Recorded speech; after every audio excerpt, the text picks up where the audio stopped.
El proceso de ocupación del territorio americano tiene una secuencia lógica, digamos, que va de descubrimiento y exploración, la conquista, después posteriormente llamada pacificación, y finalmente la colonización, que implicaba la organización y la población del territorio.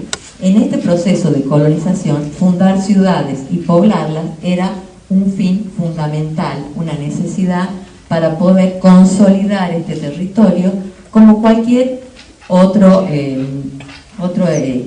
cultura, de alguna manera expansionista o imperial. Imagínense ustedes cómo fue los romanos. Los romanos hicieron lo mismo, para consolidar su territorio, el territorio conquistado, fundaron ciudades a las que romanizaron. En este caso, el español fue avanzando, cada vez, digamos, siempre había un avance hacia nuevas fronteras, fue un asentamiento progresivo, avanzando hacia nuevas fronteras en ese proceso de descubrirlas, conquistarlas y posteriormente colonizarlas.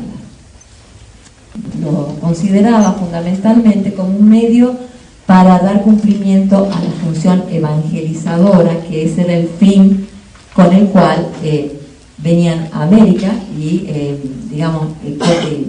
cristianizar y evangelizar a los infieles de la misma manera que habían intentado evangelizar y cristianizar al Islam. ¿Sí? O sea, ellos ya tenían experiencia en esto. Ese proceso urbanizador también, además de esas etapas propias de cada uno de los avances en el territorio, tuvo diferentes etapas temporales. La primera etapa, en la que se denomina etapa circuncaribe, porque es la que se ocupa, digamos, de la colonización del área de las Antillas, las islas en las que llegan al principio, entre 1492 y 1520. Posteriormente, el segundo periodo, entre 1520 y 1573, en el cual van a avanzar sobre Mesoamérica, Centroamérica, el área andina, el Río de la Plata.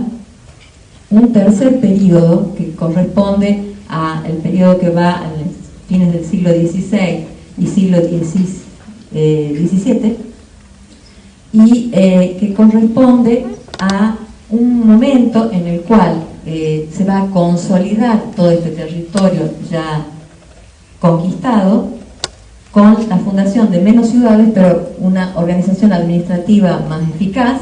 Y por último, el cuarto periodo, donde nuevamente vuelven a fundarse nuevas ciudades, que es el periodo del siglo XVIII, que va entre 1700 y 1820 aproximadamente, en relación a las fechas de independencia de las naciones americanas, y que van a avanzar sobre territorio que todavía no habían conquistado, en el norte de Nueva España, en el sur del Reino de Chile, en regiones que estaban limítrofes a las colonias portuguesas, zonas que todavía estaban, digamos, no conquistadas y que estaban en litigio, digamos, o con culturas originarias o contra los portugueses.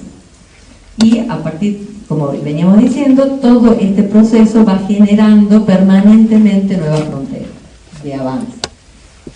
En la primera etapa, en la Circuncaribe,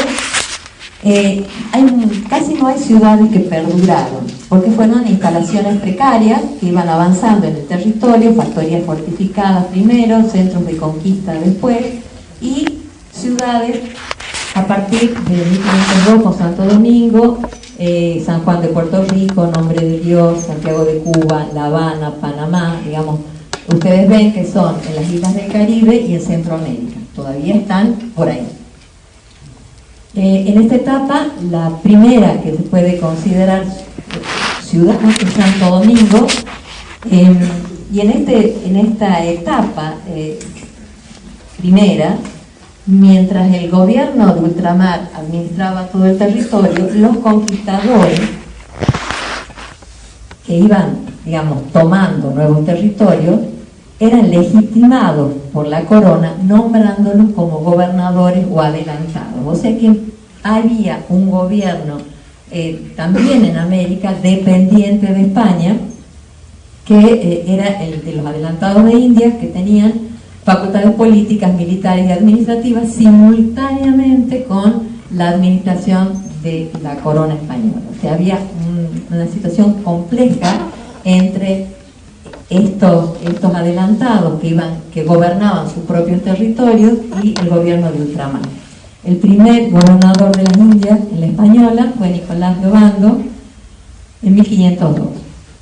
El segundo periodo, digamos, va a corresponder a la etapa en la cual reina España Carlos I o Carlos V de Habsburgo, que fue el nieto de los reyes católicos, de Fernando e Isabel, hijo de Juana, hija de Fernando e Isabel, y de Felipe de Habsburgo. En ese sentido, digamos, siendo hijo de estos dos herederos de la corona, va a heredar por vía paterna los Países Bajos, los territorios austríacos y el derecho al trono imperial. ¿Se acuerdan del Sacro Imperio Romano Germánico, que evoluciona en el tiempo? Y por vía materna, Castilla, Aragón, Navarra, las Islas Canarias, Nápoles y, por supuesto, las Indias. El ámbito de gobierno de este rey es mucho mayor que el de los reyes católicos, y en ese momento donde se realiza la reestructuración administrativa de las Indias, y es el periodo de mayor cantidad de fundaciones, en donde más se avanza en el territorio y donde se funda la mayor cantidad de ciudades, que son la base de todas las ciudades que nosotros conocemos americanas. Desde México, Guatemala, Oro, Puebla, Cartagena, Quito, Buenos Aires, Sucre, Santiago de Chile, Guadalajara, Potosí, Mendoza, Tucumán, Caracas.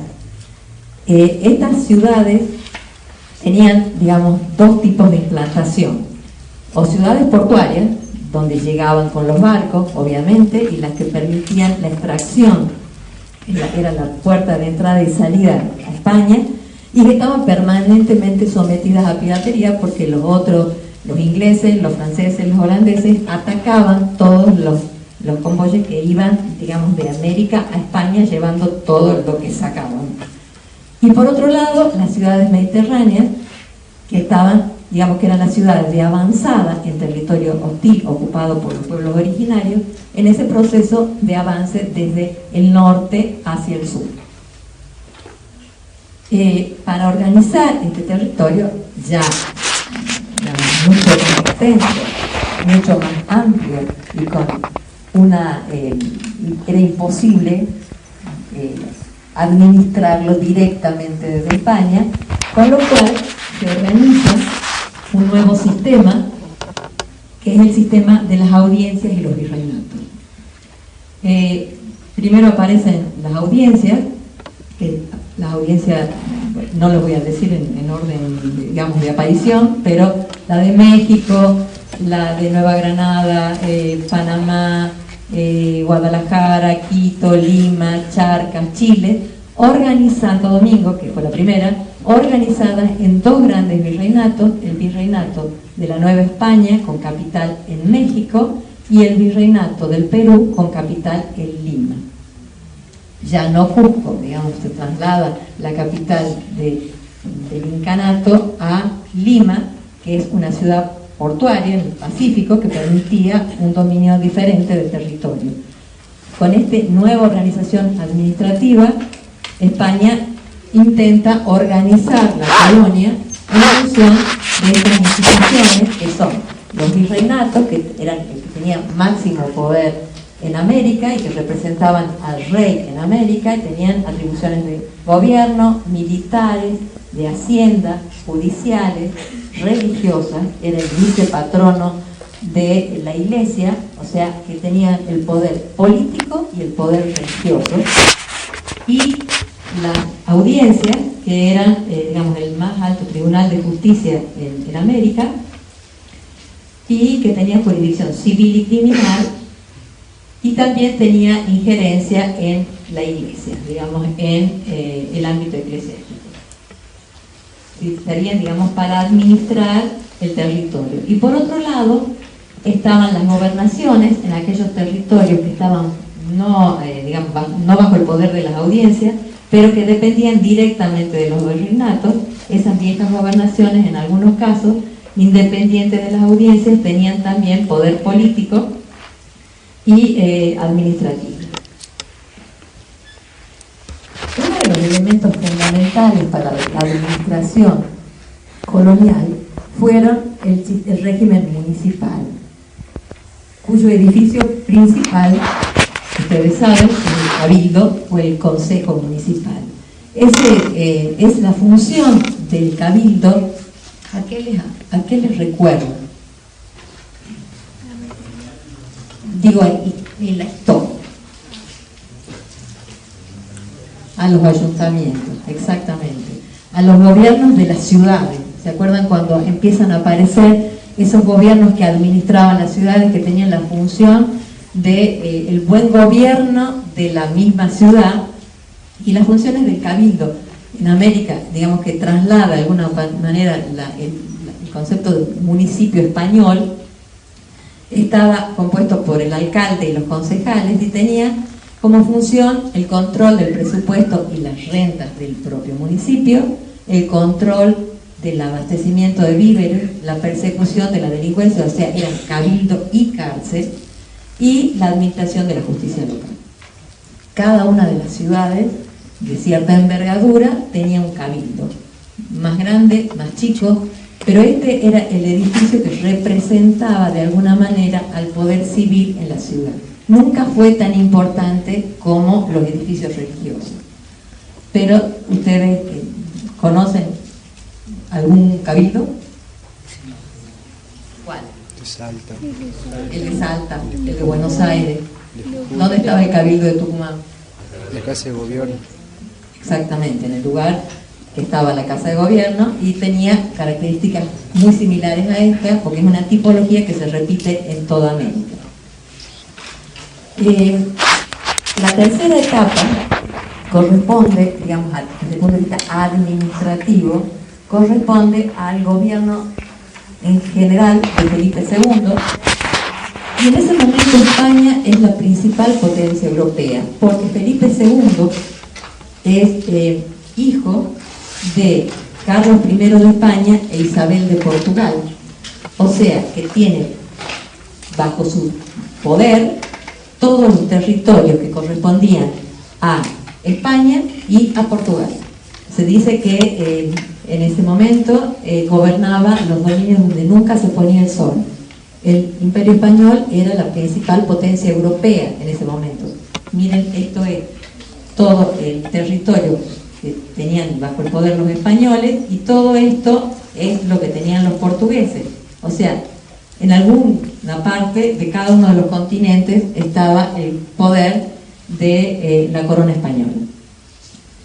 En ese momento es cuando se produce, digamos, la etapa de colonización, donde se realiza la sistematización de todo este territorio.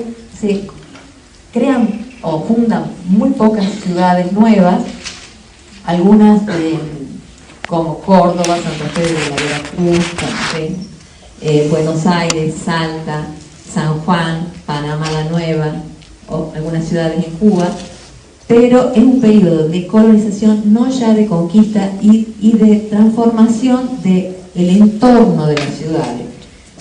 Coincide esta etapa, y por eso empieza a partir de 1573, cuando se sancionan las nuevas ordenanzas de descubrimiento y población, que se sancionan, digamos, durante el gobierno de Felipe II, y que de alguna manera resumen la experiencia colonizadora y urbanizadora española, pero inician un nuevo giro, porque estas nuevas ordenanzas, que después se transforman en las leyes de India, cuando se recopilan, tiene, digamos, una impronta más ideológica o conceptual de tipo renacentista. O sea, no solo se recoge lo que le informan, que es, digamos, las características de las ciudades y del territorio americano y de la población misma, sino que hay una nueva visión sobre la que se legisla. Como ustedes verán, esas leyes llegan muy tarde. Cuando se dice que las ciudades americanas están construidas en función de las leyes de India, eso no es cierto, porque la mayor parte de las ciudades americanas se construyeron antes de la sanción de las leyes de India. En este momento, digamos, desde el punto de vista económico, lo que organiza el territorio, digamos, todo el sistema español era un sistema extractivo, mercantilista y monopólico. Ustedes se acuerdan de que habíamos dicho de que Sevilla era el lugar por donde entraba, donde estaba la aduana. Todo salía del puerto de Cádiz, nadie podía salir de otro lugar que no fuese de ahí. O sea que todo estaba concentrado y el oro y la plata, que constituían el poder real, digamos, extractivo, que permitía mantener todo ese imperio, salía de América. El objetivo fundamental de la conquista y colonización americana hasta ese momento era absolutamente extractivo. Lo que querían era poder sacar las mayores rentas posibles. Pero además, ese monopolio, digamos, de todo el comercio y la navegación americana, además producía que había un desequilibrio en las distintas regiones españolas y además provocaba el ataque de los piratas y los bucaneros que todo el tiempo estaban atacando a la flota española. Durante el siglo XVII, además, todas las ideas mercantilistas determinan esa política comercial de España respecto a América, pero además España no puede, porque además está en lucha con las otras potencias europeas, abastecer a América, y América empieza a necesitar autoabastecerse, con lo cual las ciudades necesitan organizar en su territorio zonas de autoabastecimiento y empieza a crecer desde el punto de vista del territorio, una ocupación local del territorio, regional. El último periodo, el cuarto periodo, que corresponde al periodo borbónico y al siglo XVIII, así que hemos visto que había 4 etapas, corresponde al gobierno de los Borbones. La monarquía de la Austria queda sin descendencia y después de una serie de complicaciones dinásticas pasa a poder de los Borbones, siendo Carlos III el más importante, y en este momento el mundo empieza a equilibrarse de alguna manera en las posesiones de los españoles, los portugueses, los ingleses, los franceses y los holandeses. Digamos, estas serían las características del territorio dominado por las potencias europeas. En este periodo hay una importantísima transformación. La administración borbónica cambia el modo de organizar todo el territorio americano, y las reformas borbónicas son de diferentes índoles, militares, políticas, económicas y administrativas, y tienen como objetivo mejorar la administración indiana, subdividiendo los virreinatos en intendencias, o sea, en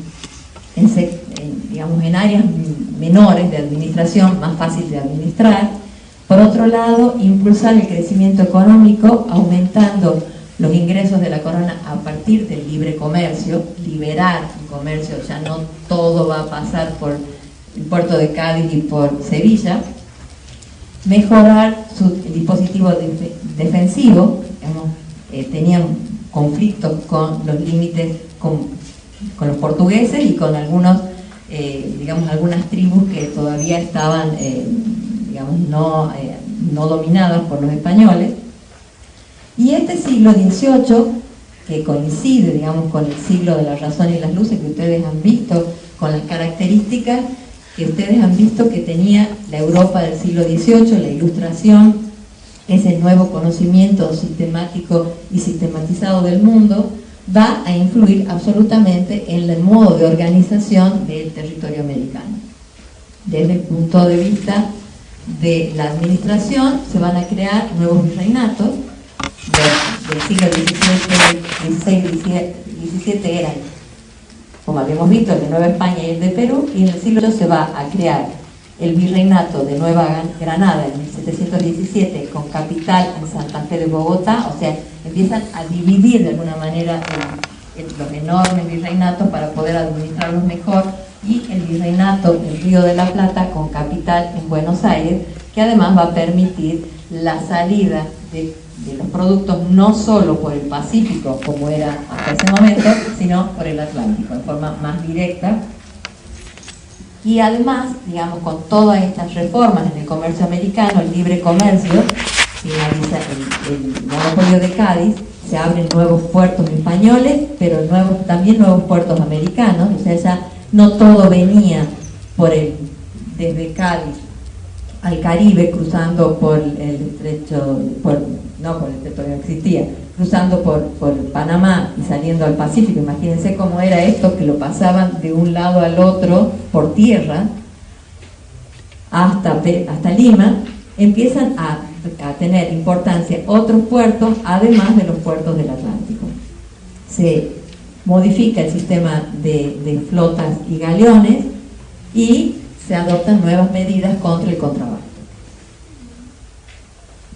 Por otra parte, y el tercer aspecto que habíamos señalado, que era el de defensa del territorio, se vuelve a tomar esta política de defender poblando, que también se estaba haciendo en España.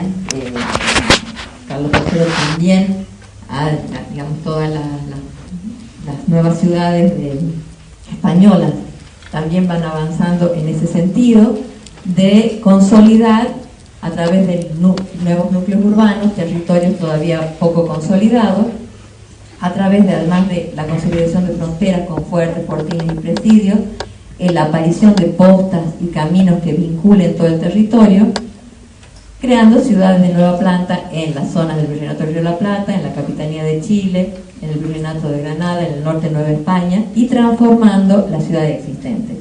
Las ciudades que nosotros conocemos y las características que hoy tienen desde el punto de vista urbano y arquitectónico son fundamentalmente del siglo XVIII, particularmente